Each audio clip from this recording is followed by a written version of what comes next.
Continuamos en directo en Cantabria por la mañana, 1 en punto del mediodía, y como les avanzábamos en el sumario, toca mañana de preguntas, mañana de actualidad, como siempre, con el analista político Fernando Pérez. Muy buenos días. Hola, Lucía, buenos Fernando, días. que ha llegado el invierno. Ha llegado el invierno, además sin transición. Sin avisarnos. En fin, un otoño maravilloso, largo. Y ahora de repente, pues es verdad que ha enfriado y ha enfriado mucho, o sea, ha sido como muy radical, ¿no? Ya Sin está con transición. nosotros, además, como nos comentaba Isabel Cerezo, nuestra compañera de informativos, viene para quedarse. Sí, ya no vuelve seguramente atrás. sí. A ver, bueno, en fin, Es lo que nunca nos se sabe. toca. Si entra al sur, ya sabemos que a lo mejor todavía en fin, las navidades tal, pero bueno, lo normal y lo extraordinario es la nieve que ha caído en octubre, que dice que estamos en octubre todavía, o sea que... Bueno, la bajada de temperaturas, el frío no nos ha impedido que salgamos a la calle a conocer cuáles son sus preocupaciones. Mañana de preguntas, como les digo, y te anticipo, Fernando, que la que tenemos preparada para hoy, porque luego ya les avanzo a todos ustedes que analizaremos con Fernando esos últimos datos del paro, la pregunta que tenemos para hoy habla de elecciones regionales, así que muy atento. ¿Qué va a pasar en las próximas elecciones regionales? Gracias. Fernando, Pues como eso. si tú pudieses tener una Sí, bola del futuro y muy adivinases muy qué va a difícil. pasar en las próximas elecciones. Muy difícil, en fin, aproximarse a lo que pueda pasar, porque es verdad que estamos en unos tiempos donde la velocidad de los cambios es de día con día, ¿no? Quiere decir que, y por tanto es difícil. Pero bueno, en todo caso, hay algunas ya certezas, pocas.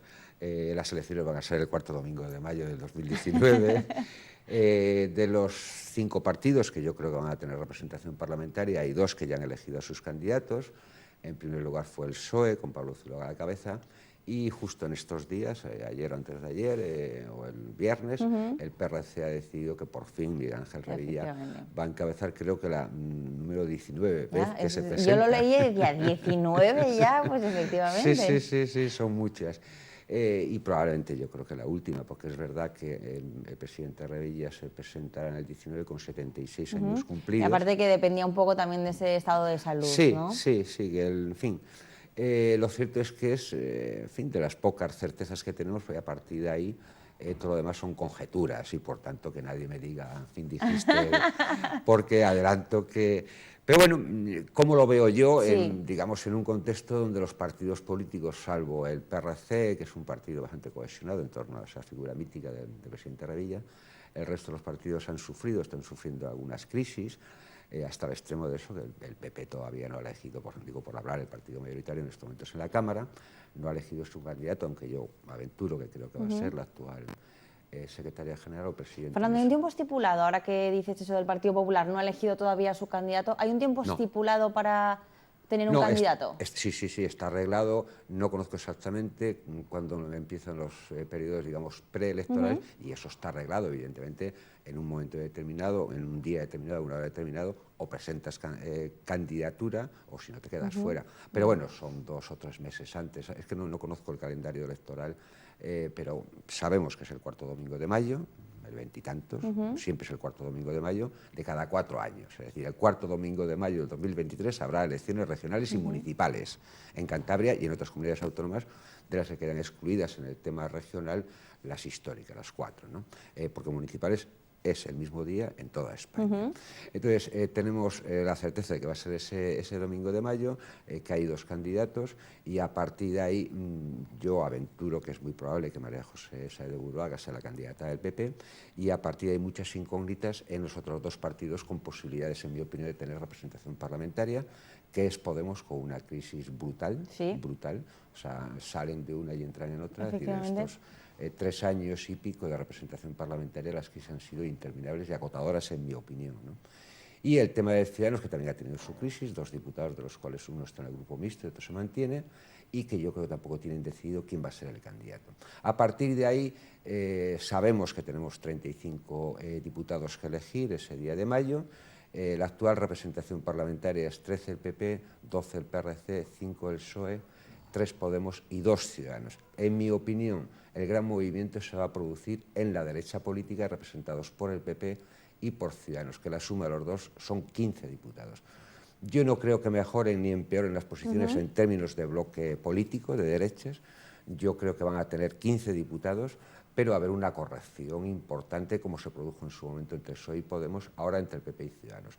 Todas las encuestas vaticinan, y yo creo que se va a producir, una corrección y va a mermar el espacio de representación electoral e institucional del PP y va a mejorar la de Ciudadanos. ¿Hasta qué extremo? Pues a ver, si van a ser 15, el peor escenario para el PP y el mejor para los Ciudadanos sería 8-7, 9-6, 10-5...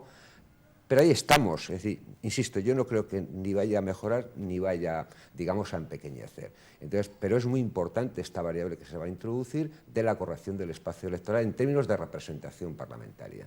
Porque eso, de manera inmediata, una vez que damos por descontado que el PP va a mejorar, va a empeorar y Ciudadanos va a... Eso quiere decir que el PRC, sin necesidad de mejorar su resultado electoral, 12 diputados, va a ser la primera fuerza.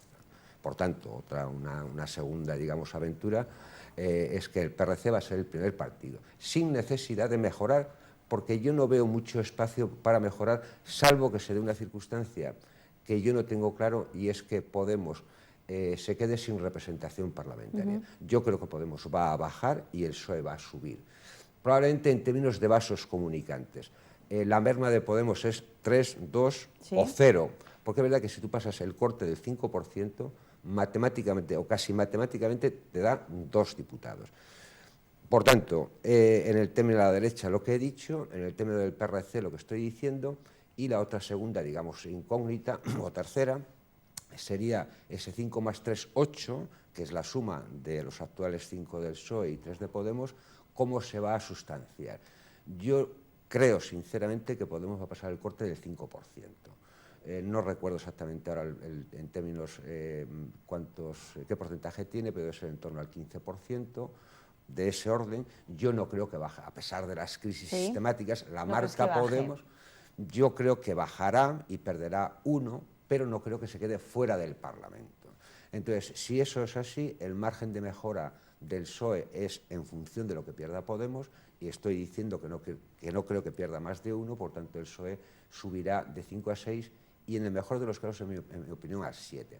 Porque es verdad que todos los partidos que se van a presentar en Cantabria, salvo la excepción del PRC, son marcas nacionales muy potentes, donde la gente es verdad que tiene en cuenta las circunstancias de quién es el candidato, quién es la candidatura, qué programas presentan, etcétera, pero es verdad que pesa mucho las marcas. En el PP y en el PSOE históricamente esto lo podemos ver, y ahora yo creo que pasa lo mismo con Podemos y con Ciudadanos, ¿no?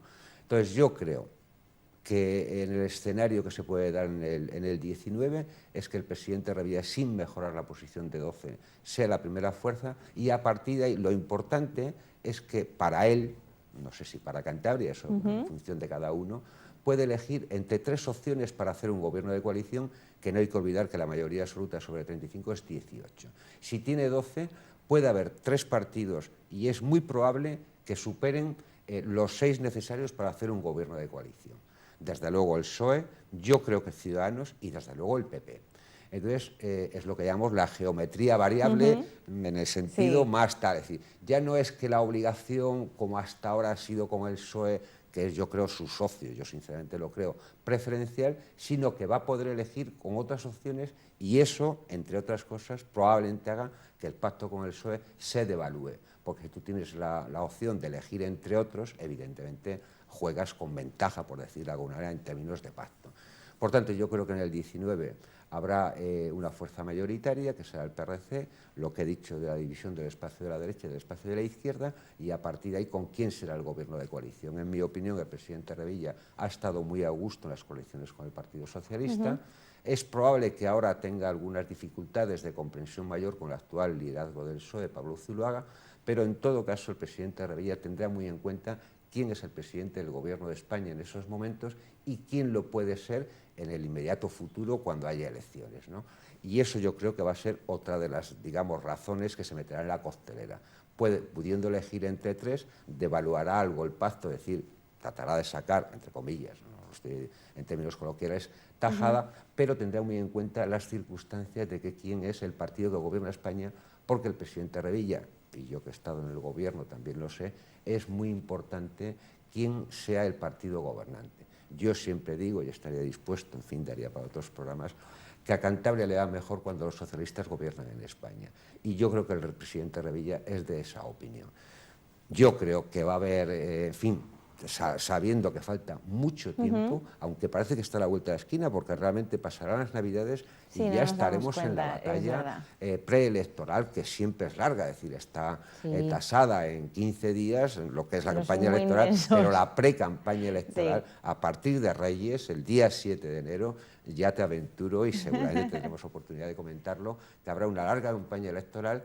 Y yo espero que elijamos bien, porque es verdad que es un día muy importante y porque es verdad que determinará lo que es el futuro de Cantabria en los siguientes 4 años. Sin olvidar, y con ello termino, porque sabes que me encanta hablar de Europa, porque soy un europeísta convencido, que ese día, junto con las municipales y regionales, habrá también elecciones europeas. Y quién sabe si a lo mejor un adelanto electoral de las generales. O sea, ya, tenemos mucho, tendremos, nos dará mucho de sí esta sección. Sería un super domingo que no conocemos en la historia de la democracia en España, porque las europeas ya han coincidido en alguna ocasión con las regionales y con las municipales, pero nunca se ha dado la circunstancia que a lo mejor en este fin tratar de hacer aventura que pudieran ocurrir, que hubiera europeas, nacionales, regionales y municipales, y en algunos sitios para las pedanías. Tendremos que hacer un especial, Fernando, porque no nos va a dar tiempo en 15 minutos a analizar todo eso. Sí, realmente, a ver, quiero decir, es apasionante, sobre todo es apasionante en la medida que determina, insisto, el futuro de la comunidad autónoma. Sí, por supuesto. Y en el tema de Europa, sin ninguna duda, son unas elecciones, en mi opinión, absolutamente trascendentales, porque aunque nos parece que está muy lejos esto de Bruselas o Europa, tal, determinan las políticas de los países, y ya no te cuento de las comunidades autónomas como Cantabria. Somos muy dependientes de las políticas europeas y, por tanto, si me das la oportunidad en programas siguientes, yo instaré a que la gente vote y vote con mucha conciencia también para las europeas. Bueno, de esas próximas elecciones, por supuesto, que iremos hablando en los próximos meses, iremos analizando a cada uno incluso de sus candidatos, pero lo que Fernando ahora sí que puede analizar son los últimos datos de la encuesta de población activa que conocimos el pasado jueves y que para Cantabria, Fernando, eran muy positivos. Yo creo que ha sido muy positivo y, si me permites, abusando de la confianza que tenemos, un previo, ¿no? Sobre temas que a mí me preocupan y sobre una noticia que está relacionada con el tema de la EPA y que, como todo el mundo sabe, lo hace el INE, ¿no? El previo, es decir, yo, en la medida que puedo, hago siempre una defensa cerrada de las instituciones de la democracia. La calidad de la democracia está directamente relacionada con el prestigio de sus instituciones. Y sus instituciones son muchas, es la jefatura del Estado, es el gobierno, es el Parlamento, la judicatura, las fuerzas y cuerpos de seguridad, pero luego hay un montón de institutos que son instituciones de la democracia, que está directamente ligada con la calidad de la democracia y su prestigio, que, en mi opinión, en este debate tan crispado, en el que yo me siento bastante a disgusto, porque es que no salimos de una bronca, entramos en otra, es decir, en España estamos en un momento de demasiada crispación, que a veces, más que debilitar a las personas, debilitan a las instituciones. Y esto a mí me preocupa porque, insisto, las instituciones es un entramado democrático imprescindible para su calidad. Y el INE, que es el Instituto Nacional de Estadística, que es la que hace la EPA, en demasiadas ocasiones, en función de tus intereses partidistas, es puesto en cuestión. Yo creo que no deberíamos dar esos pasos porque, insisto, debilita la democracia.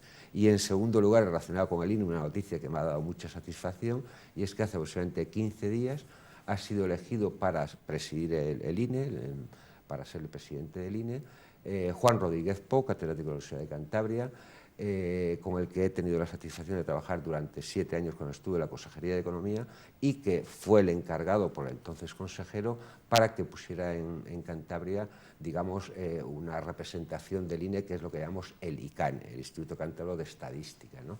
Un instituto que de su mano le creó y fue creciendo, y es una institución de mucho prestigio en el resto de los ICANES que tienen las comunidades autónomas, que son instrumentos también muy importantes, porque es verdad que es una fuente inagotable de datos y de variables que a las empresas, a la política, a cualquier ciudadano es interesante, ¿no?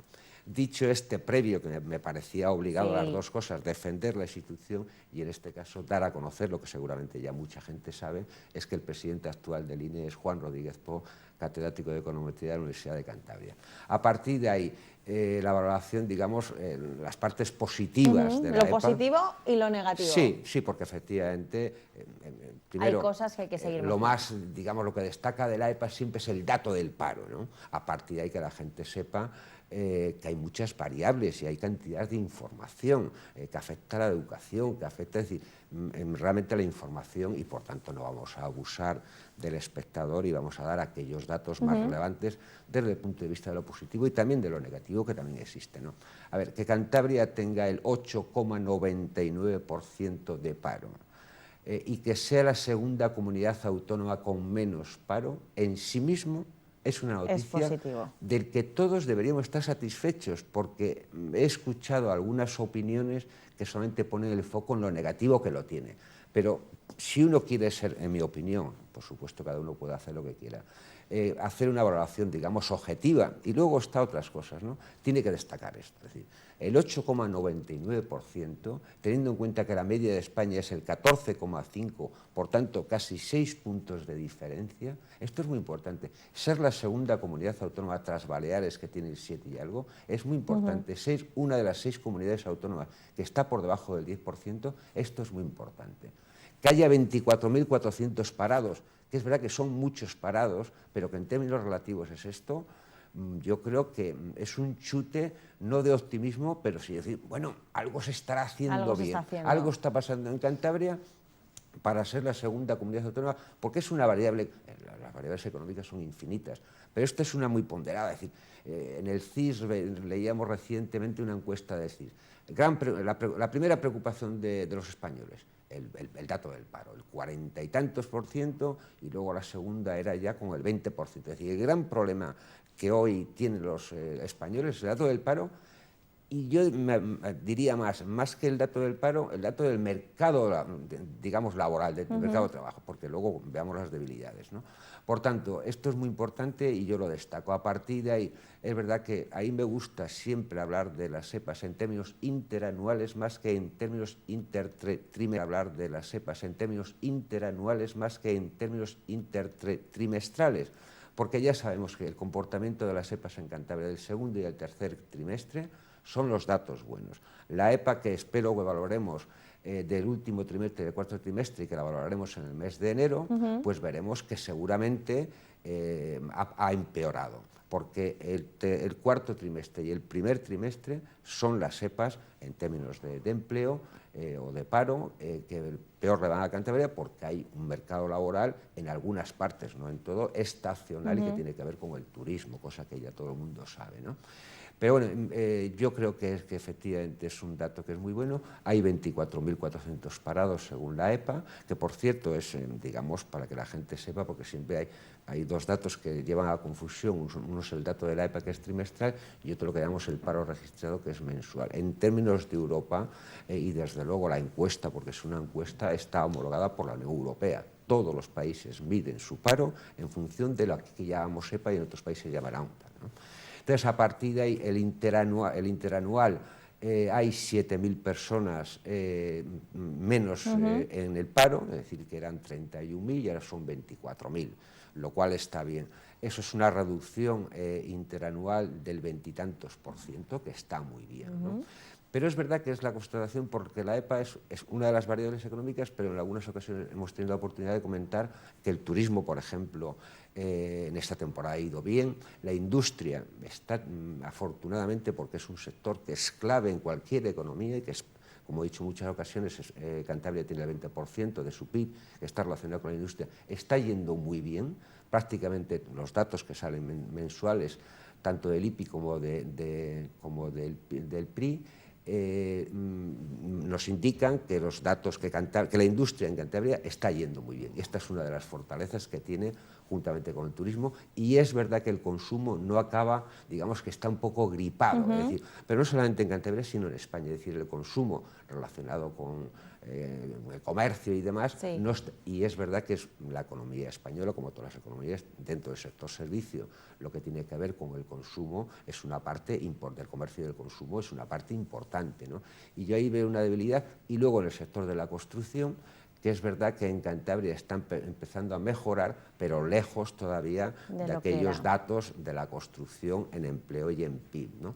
Y entonces yo una de las cosas que veo es que Cantabria necesita más obra pública y sobre todo del Estado. Es decir, está habiendo durante muchos años muy poca inversión pública del Estado en Cantabria, que eso son grandes obras y que eso se nota mucho en términos de empleo, ¿no?